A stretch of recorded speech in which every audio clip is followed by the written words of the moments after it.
Do you know that there is something more dangerous than being dead in the spirit? It is once being on fire and now living off ashes. There is something more scarier than not knowing God. It is once knowing Him so deeply and now not missing Him anymore. When the one who used to carry burdens that bent his bones now scroll reels for hours and says, "We are just trying to relax."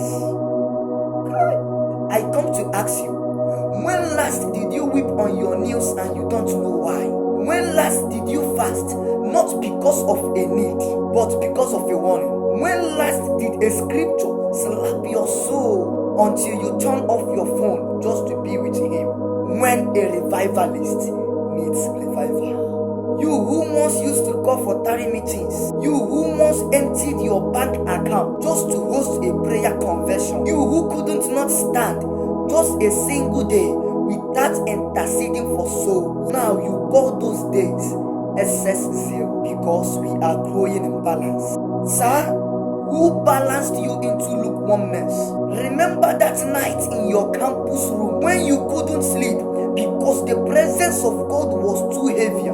Remember those days when you started dry fast unannounced because the burden for the city was too strong. Remember when you could hear His whispers like a friend breathing near your ear. Now, where did it go? Judas walked with Jesus and still betrayed Him. Eli lived in the tabernacle and still couldn't hear when the Lord spoke. Samson shocked nations and didn't even know when the Spirit left. Can I tell you this for free? You are not saved because you are a revivalist. In fact, revivalists are most in danger because the crowd still call them men of God when God have already left the room. You still have the followers, the flyers, the invitations, but where is the presence? Even the mighty needs mending. Don't let powerful replace broken. Don't let anointed replace yielded. Don't let deep teachings hide a shallow walk. Sometimes even fire need fire. There is something about two burning men meeting. When David was weak, Jonathan came and strengthened his hand in the Lord. When Moses was weak, Aaron and held up his arm. When Elijah went in the cave, God didn't give him microphone. He gave him a whisper and a successor. When a revivalist needs revival, he must find another revivalist. Not one who will pet you, but one who will provoke you back to fire. I met a young man recently who told me that he used to cry when reading the word. Now I can scroll chapters and feel nothing.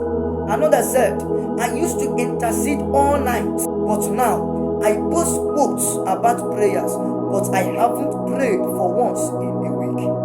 I told them, you are not backsliding, you are dehydrated. You need to return back to the river that once flooded your soul. Now, can I tell you this for free?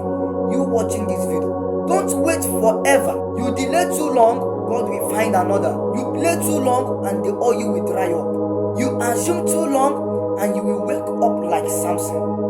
I will shake myself as other times, but the Lord was no longer there. Now can I tell you, if the fire went out, it can still come back. If the tears dried, they can still flow again.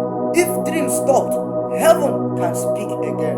Go back to that secret place. Dust off the old journey. Dust off the old journals. Revisit the encounters. Play the song again. Yes, the one that made you kneel every time.